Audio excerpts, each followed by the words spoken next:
Welcome to the 5 Books, where each week we talk with a Jewish author about 5 books that are near and dear to them. My name is Tali Rosenblatt-Cohen, and today I'll be talking with Rachel Cockerell about her book, Melting Point, Family, Memory, and the Search for a Promised Land, a family memoir about the long-lost plan to create a Jewish state in Texas. Everyone will go into a book about early Zionism and about a search for a Jewish homeland with certain views about things, and maybe sort of unshakable views. And I hope that this book sort of shakes your views a bit, no matter what you think going into it.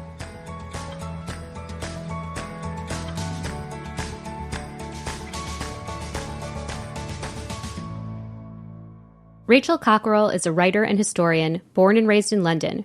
Her first book, Melting Point, is an experimental history about her family's search for a promised land. It centers around the Galveston Movement, a long-forgotten project that brought 10,000 Russian Jews to Texas pre-World War I. They were led by her great-grandfather. My great-grandparents were part of this wave of immigrants. My great-grandfather was sent to be a shochet, providing kosher meat to the expanding Jewish community in Galveston, and my grandfather was born there. The Melting Point was long-listed for the Bailey Gifford Prize for Nonfiction. In this episode, we explore assimilation, both as a theoretical concept and as a deeply personal experience. I'm so acutely aware of everything that I've lost. You know, it's painful. The language and the culture and the food and the history and the poems and everything that my grandmother had when she was growing up that I definitely didn't have. We also discuss the power of reading history through primary sources and the ways we often misunderstand our own significance. I felt like this generation, me, my siblings, my family, were sort of the present generation, and all the other generations were just a lead up to the present. I guess we all sort of feel like that about history to some extent, that how sad that historical figures are sort of stuck in the past, and they didn't know that the past was just almost like a dress rehearsal for the present. All that and more coming up next. Welcome to the 5 Books, Rachel. I'm really excited to talk to you about this book today. We're here to talk about your book, Melting Point, which is 3 sections. They're all told through primary sources and structured as narrative, which is very hard to envision without seeing it, and even harder to understand that it doesn't just work, it's brilliant. The first section tells the story of the origins of modern political Zionism and the role of your great-grandfather. The second section focuses on your grandmother's half-brother, who was quite a well-known writer and dramatist. And then the third section is about your grandmother and her sister and their families who raised their children together in one house before one sister moved to Israel. That's right. Yeah. So I thought that I understood the history of the origins of Zionism, and reading your book was like actually mind-blowing. I hope that when courses on this are taught, that people will use your book as a primary source. And as I've told you, I also felt an attachment right away to your exploration of the Galveston Plan, which was when there was a concerted effort to direct Jewish immigration to Galveston from Russia, probably right around the turn of the century. And my great-grandparents came to Galveston from Russia around then, which is all to say that I was riveted by your book, and it shines a light on a piece of history which I think has huge ramifications and is really forgotten. So thank you so much for being with us today. Thank you so much. You write in your author's note that you set out to write a family memoir, and then you discovered more about your great-grandfather's life, and that radically shifted your vision for the project. So can you tell us a little bit about your original vision, and then how that evolved and came to be this project in 3 sections? Yeah, I really just wanted to write quite a straightforward, normal, quite sort of narrowly focused book about my dad's upbringing in North London during and after World War II. He grew up in a house with his siblings, his cousins, his parents, his cousin's parents, his grandmother and his great aunt. And all the adults were recent immigrants from the Russian Empire and all spoke Russian, apart from my dad's father, my grandfather, Grandpa Hugh, who was this slightly sort of reserved Englishman who had married into a family of Russian Jewish immigrants. even in a house in London, he was sort of the odd man out. And my dad had, I had grown up hearing stories about 22 Mapesley Road from my dad, and stories about his mother, Granny Fanny, who I never met. And I really just wanted to capture this post-war North London house through the memories of my dad and his siblings and cousins. So that was the plan. And then I thought I should just at least begin the book with maybe a sentence or two about how my family got to England from the Russian Empire when they did, which was just as World War I broke out. I started reading a bit about my great-grandfather, and, everyone in my family had almost sort of said, there's not much there, don't really bother with him. He was a businessman. This phrase that my dad and one of his cousins used was, he was in stocks and shares, which is very vague. I mean, I didn't really know what it meant. I don't think they knew what it meant. But the first thing I found when I started reading about him was his obituary in the New York Times, which said, Dr. Jochelmann's name was a household word for Jews across the Russian Empire. And I thought, why is this, obscure businessman, why is his name a household word, or what, was 100 or more years ago? And then I discovered that he had been one of the first Zionists and had left the Zionist movement in quite a dramatic fashion. He and others had stormed out of the Zionist Congress to form a rival group, which had the motto, if we cannot get the Holy Land, we can make another land holy. So, he had lived quite a dramatic life, and his life had been sort of intertwined with history and with the founding of Zionism. So, I realized that he would have to take up more than just a sentence at the beginning of the book. So can you give us an overview of how you eventually structured those 3 sections? Yeah, I started this book in 2019, and I think it probably took me about 3 years, maybe a bit longer. And for a while, this whole story was sort of swirling around my head. And when I try to explain it to people that it's sort of about Zionism and the melting pot of America and my family in North London and, New York in the 1920s, it seems to not really all make sense together. And then gradually, this sort of swirling mass began to organize itself into 3 parts. So the first part is about Zionism and this breakaway from Zionism, the Galveston Project. And then I guess this book flips from being more of a history to more of a family memoir.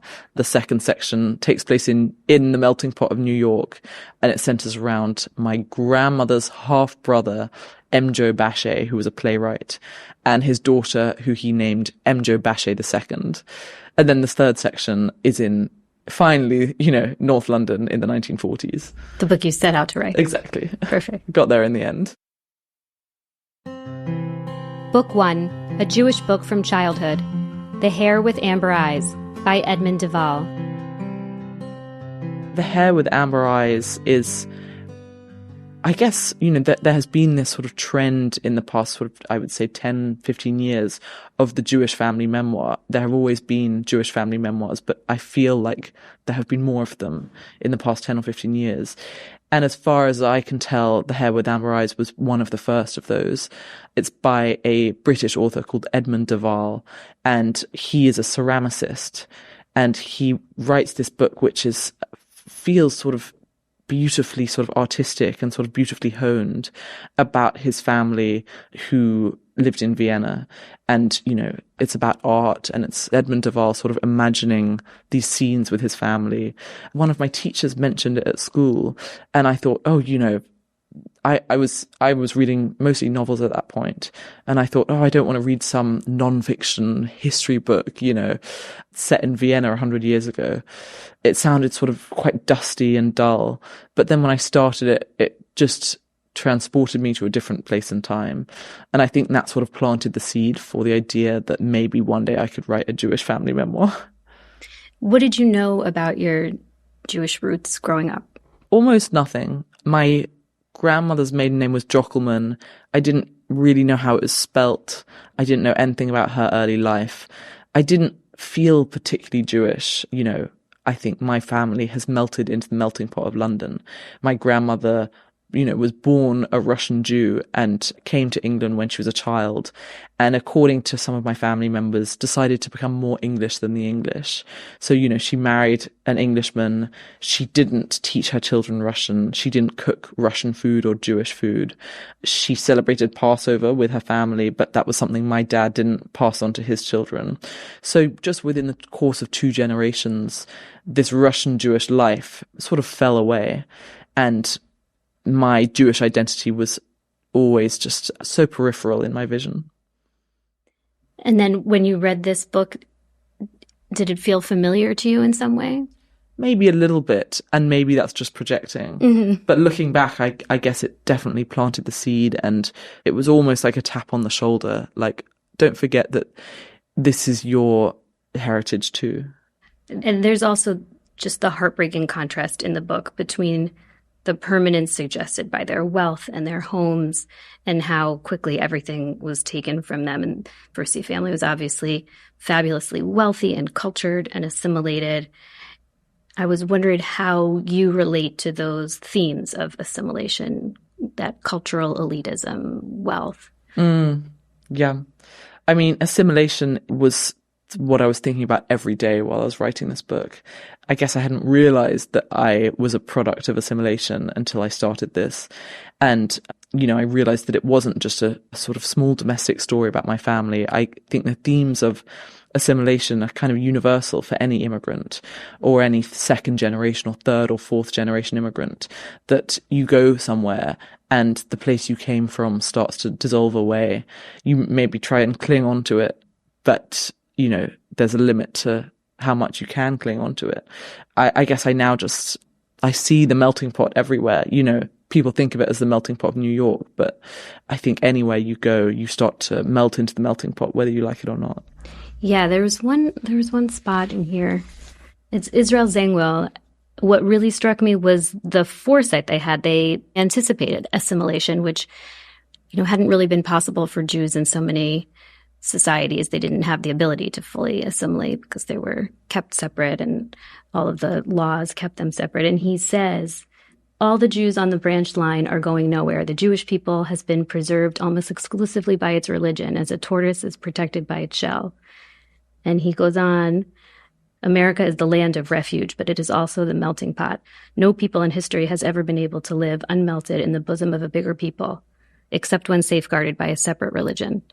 I thought it was so interesting that he sort of saw it all coming. Yeah, I mean, Zangwill is this figure who, he's no relative of mine, and he wrote many fairly patchy novels, in my opinion, and yet he almost insisted on becoming the main character of this story.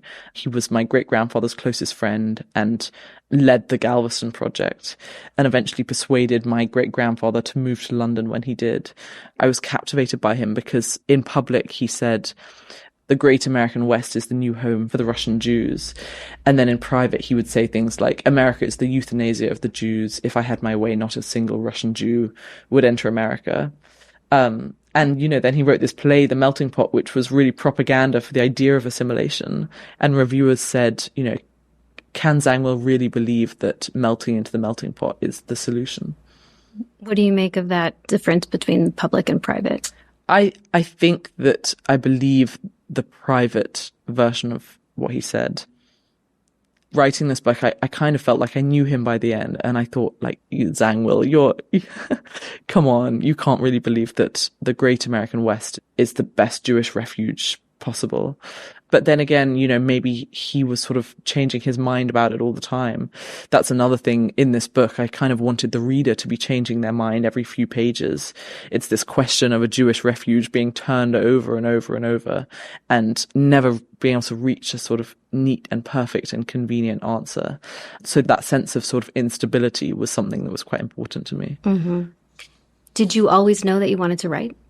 I think I did as a child and maybe as a sort of young teenager. And then it went away for a while, for maybe a decade.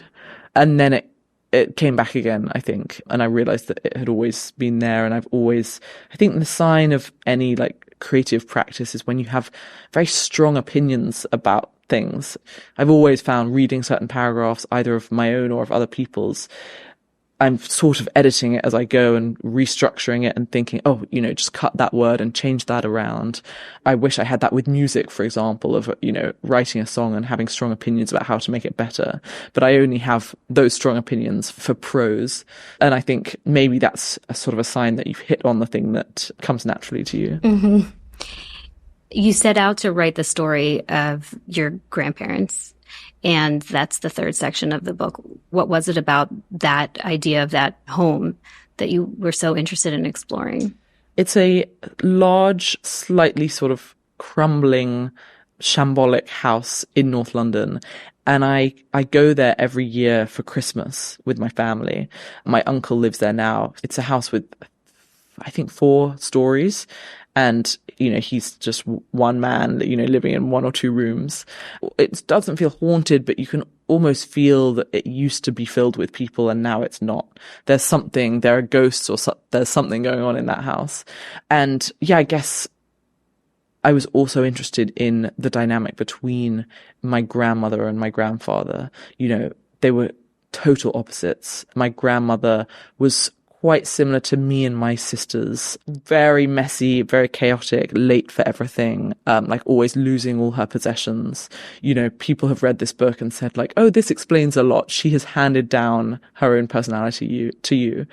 And my grandfather, very reserved, very quiet Englishman. And everyone around them said, they're so ill-matched, and yet they were happy together for almost their entire adult lives. So I guess I wanted these 2 figures to be sort of characters. They almost felt like characters in a novel for me, because I never met my grandmother and my grandfather died when I was 1 or 2. So I just wanted to sort of capture them. It did feel like a storybook of just all the cousins totally living together, intermingled, their whole lives and worlds intertwined. Felt like an English storybook. Thank you. Book 2, A Jewish Book from Adulthood, When Time Stopped, by Ariana Newman. This book is When Time Stopped, and it's another Jewish family memoir. It's beautifully written and really sort of compulsively readable. Ariana Neumann grew up in Venezuela, and she always knew that her father had a slight foreign accent and he seemed sort of out of place somehow in Venezuela, but she never knew more than that. And then when he died, that's when she discovered her father's past. He was born in Prague and during World War II escaped as a young boy to Berlin. So, really the last place you would think of a Jewish refugee escaping to. And her father was always fixing clocks and fixing watches. So this element of time and the sort of cogs and wheels of time is very present in the book. It also sort of feels like a thriller at certain points. You're sort of reading it with bated breath. I read that while I was writing Melting Point, and I thought, oh, this can be done. I hadn't realized that writing a Jewish, sort of non-fiction memoir could be sort of electric like that. I read something that she wrote for the Arts Desk. She said, if in gazing at those who come before us, we don't peer carefully behind the facades and beneath the silences, we risk leaving secrets shrouded and essential stories untold. The timing doesn't always work as it should. Sometimes it is left to subsequent generations to uncover the important stories, but that makes the work of uncovering them no less crucial. That spoke so exactly to what you both have done, of just uncovering stories that would otherwise not be with us at all. Yeah, completely. I'm thinking about how you stumbled onto your great-grandfather's story. And once you found it and brought it to other family members, was it something that they then said oh, we kind of knew about that a little bit, or had they really just not known it at all? The only person who knew about it was my uncle Dave, who's named after my great-grandfather, David Jochelmann. And Dave, who lives at 22 Mixley Road and who was the only living sibling of my dad who chose not to be interviewed for the book, which I completely understood and respected. But then when he read it, he said, oh yes, I knew all about the Galveston plan. He was the closest with his father, my grandfather, Hugh. And I guess Hugh had told him about, his father-in-law's early work. So that was quite funny that, I had gone on this journey of discovery, and Dave had, been in Maestri Road all along and could, knew all this stuff. But everyone else in my family, I was, it's quite strange to tell your own relatives about something which they should have been telling you about, but it just sort of got lost in the collective memory of my family. Yeah. Did it impact any of your family members in ways that are obvious to you now? I don't know. I think they were quite proud and, quite pleased to have this sort of almost memorial of our family. My family was called the Jochelmanns, and because it was two daughters, both of whom, married and had children with their husbands' names, this family, the Jochelmanns, almost sort of no longer exists. So, I guess to be able to capture that, this family who will just sort of be forgotten forever, I think my family were quite happy about that. Book 3, A Book That Changed Your Worldview, Orbital, by Samantha Harvey. It's a novel about 6 astronauts on the International Space Station. And really it's 150 pages, maybe less. And you just feel like you're there with them. You're there looking down on Earth as it slowly turns. And as this space station sort of climbs up and down the surface of the Earth, and you sort of go on these different trajectories and see the Earth from different angles and cross all these different pathways over the Earth's surface. Sort of like When Time Stopped, it expanded my sense of what a book can do. It's one of those books where you have to sort of put it down and stare at the wall every few minutes.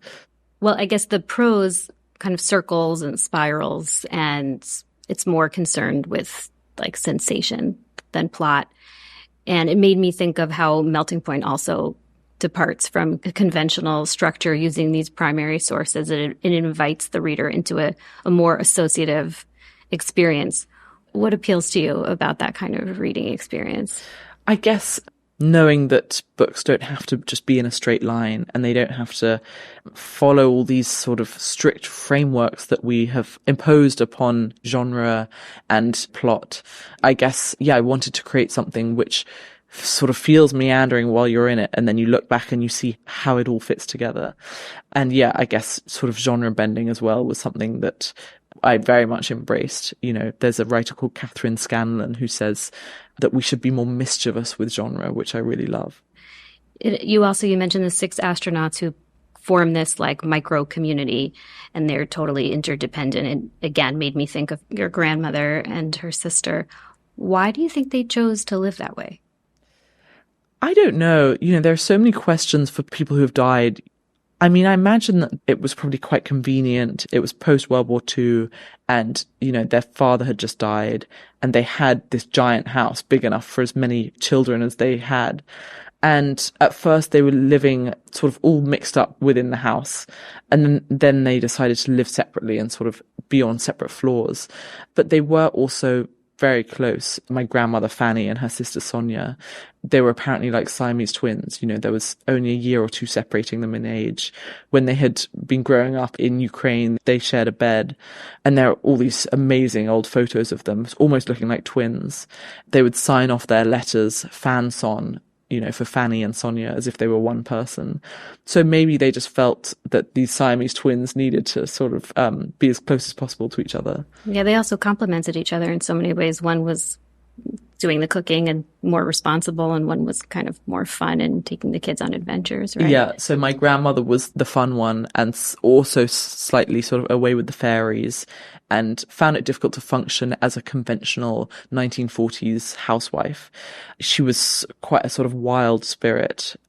I guess Sonia was also a wild spirit in her own way, but together they made one person.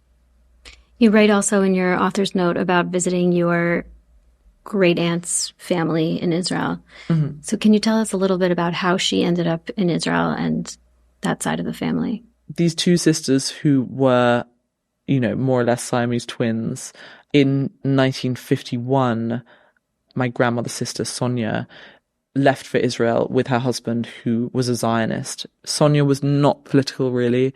Her daughter said to me, She was never really a Zionist. She only went for the weather and spent much of her life in Israel talking about England, talking about back home, eating cornflakes for breakfast.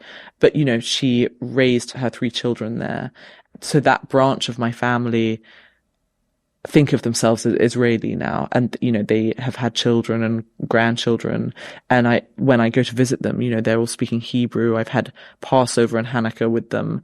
And, I feel, wow, a small decision taken in 1951 has caused these 2 branches of a family to sort of drift further and further apart. Book 4, the book you're reading now, Station 11, by Emily St. John Mandel.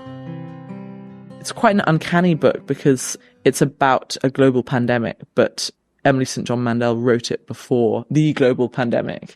I think she wanted to write a story about what it would be like to live on Earth in the modern age without electricity and without all the modern things that we're so used to.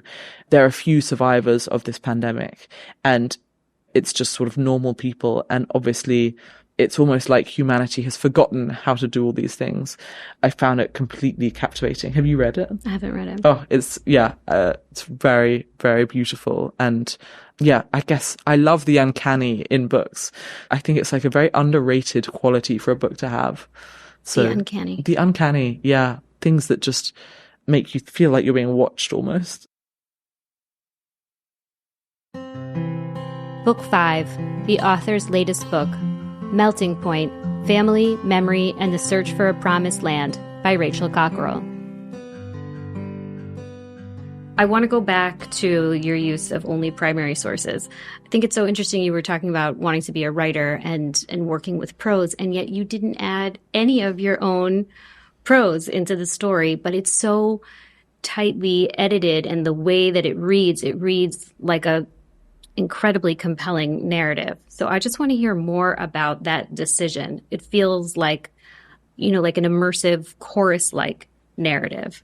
So tell me about what it was like to assemble that.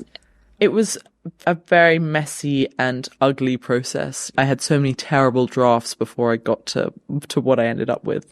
And the first draft was written conventionally with my own voice, woven through primary sources.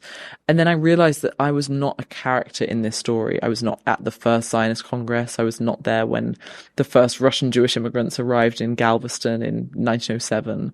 I was not in North London with my grandmother and her sister and their children. And I wondered, if I took my voice out, whether the reader could be led through this story by the people who were actually there and sort of jump from one person to another and jump from one person's head to another person's head. It felt kind of like a tightrope walk, putting all these sources together so that they were in conversation with each other, and that one snippet from a diary or a letter or a newspaper article almost seemed to pick up where the last one left off and sort of argue with it or bristle with it in some way, like these voices were coming alive. And for a long time there were sort of holes in this where I felt like I had fallen off the tightrope, where I thought, can't I just fill in the gaps here? But I made this rule that I couldn't, and eventually I managed to find all those jigsaw puzzle pieces and create something which I hope sort of flows, and you're sort of led through this story, not by me, but by the eyewitnesses. Yeah, you absolutely are. And I am actually surprised that it only took you 3 years to write. It felt like, some of the quotes are really short, some of them are longer.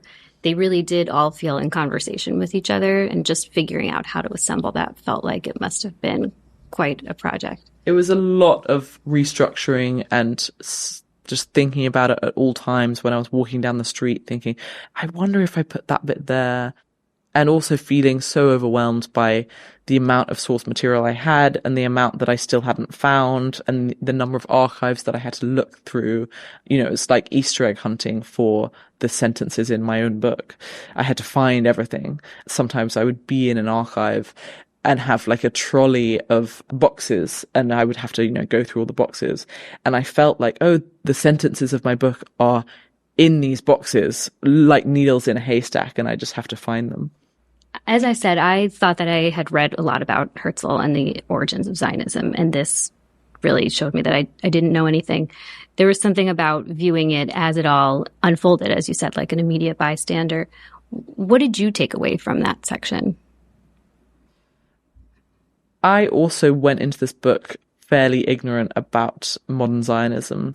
If the name Theodor Herzl was familiar to me at all, I kind of thought of him as some great political thinker, sort of somber old man.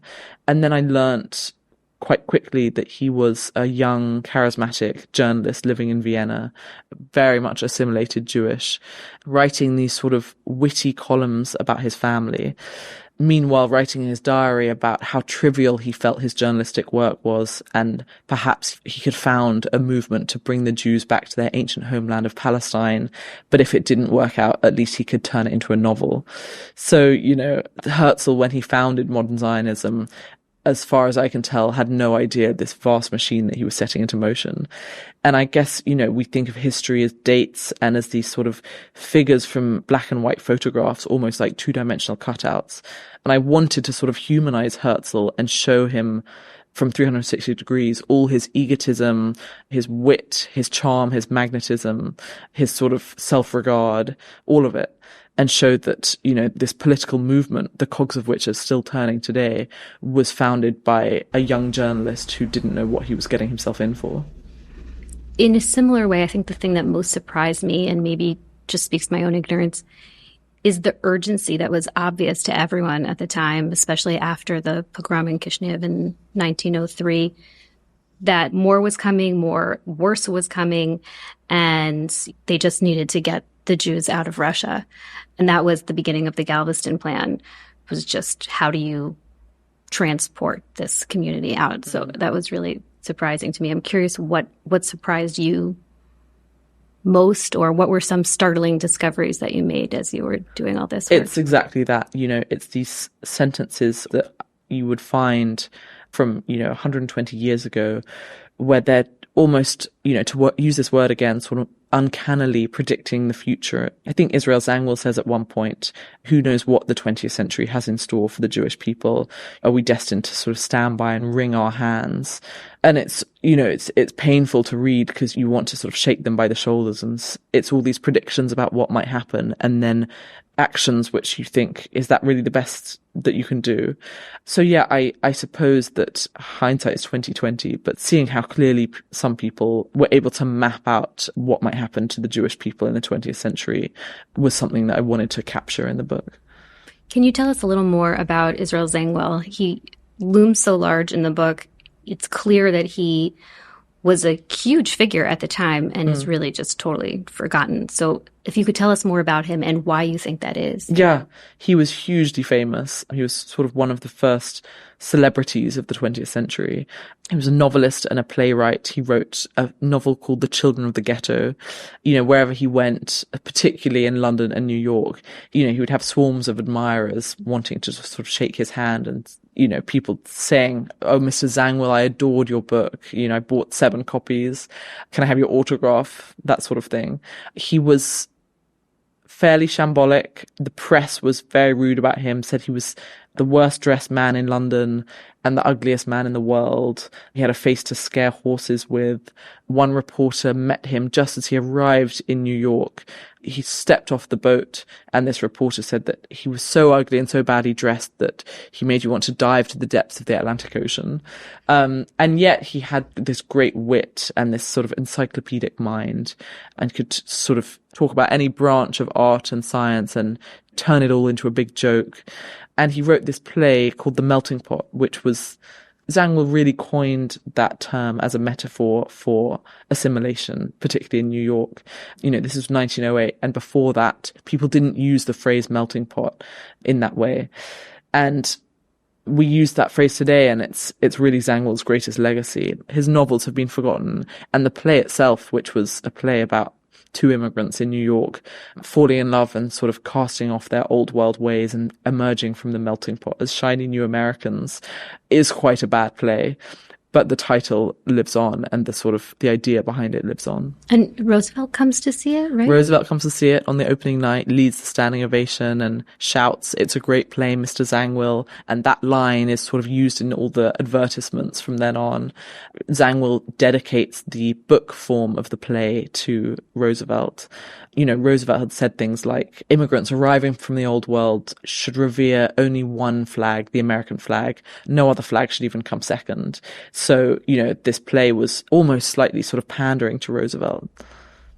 And why do you think Zangwill's been so completely forgotten? I think his work is very much a product of its time. There are certain writers who have a timeless quality about them. Zangwill was often called the Dickens of the ghetto, and I think Dickens's work is more timeless and can sort of traverse the decades and the centuries in a way that Zangwill's work, was very readable to an 1890s, 1900s audience, but is less readable to someone like me in 2025. Mm-hmm. But I still, the book is called Melting Point, and people call it Melting Pot all the time, and I quite like that because I feel like me and Zangwill are sort of sharing something. He's the main character in my book, so despite his not wonderful writing, I do want people to remember him. And tell us more about your great-grandfather and the role that he played. He was living in the Russian Empire. As I said, he and Zangwill split away from the Zionist movement and formed this rival group with the terrible name of the Jewish Territorial Organization, which not very catchy. They shortened it not to the JTO, but to the ITO. So just bad all round. That they searched for an alternative to Palestine. They thought, we've got to find some temporary Jewish refuge somewhere. And eventually they landed on Galveston, Texas. And my great-grandfather's job in those 7 years was to persuade Russian Jews planning to go to New York to go to Galveston instead. And he actually visited Galveston himself. And, the Texan newspapers write about Dr. Jochelmann, arriving in Texas to see how the Galveston movement is getting on.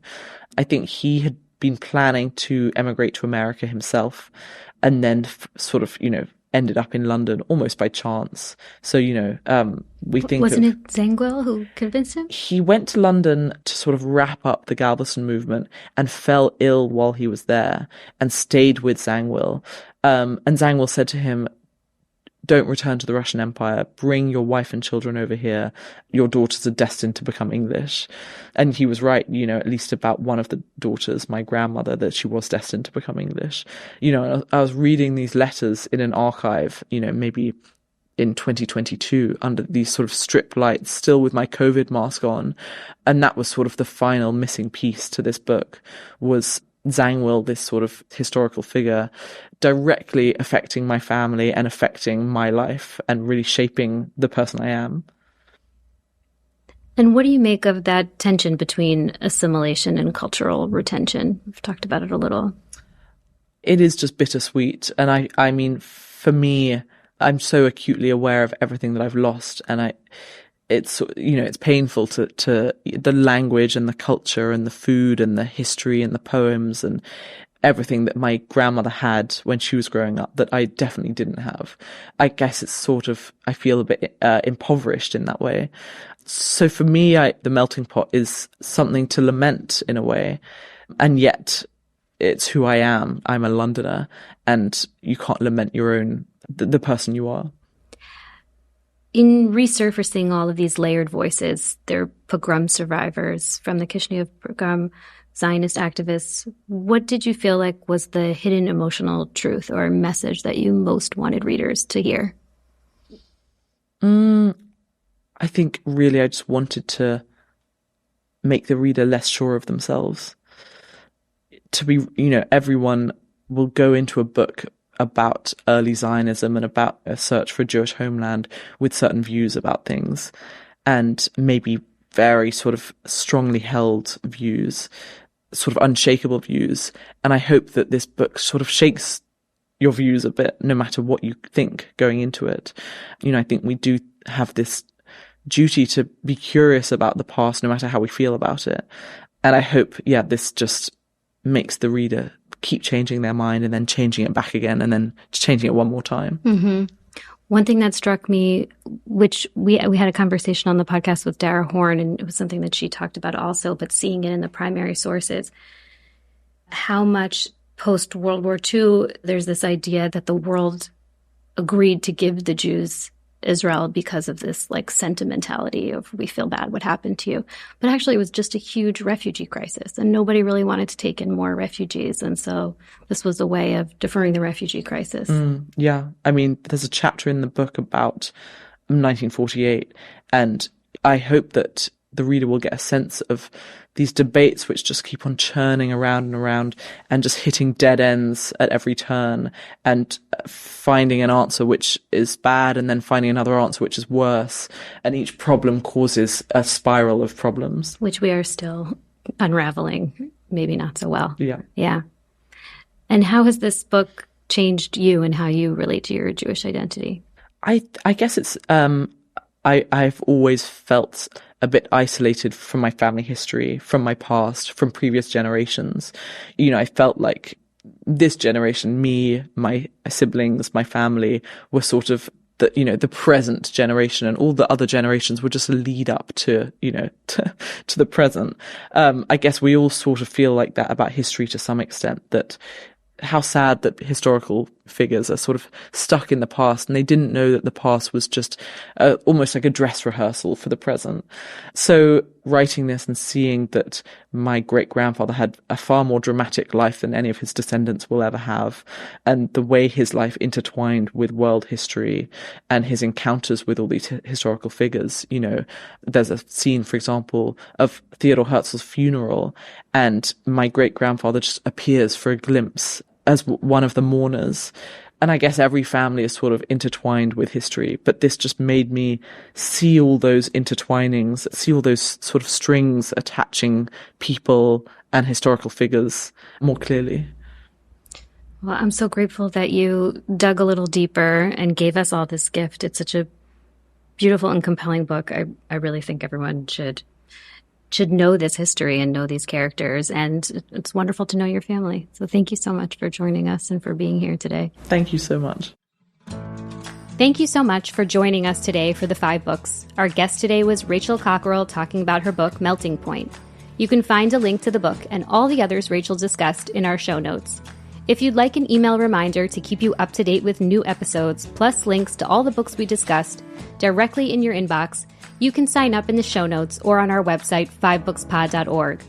If you enjoyed our show, please be sure to subscribe and share with friends and family, and rate and review in Apple Podcasts or wherever you listen.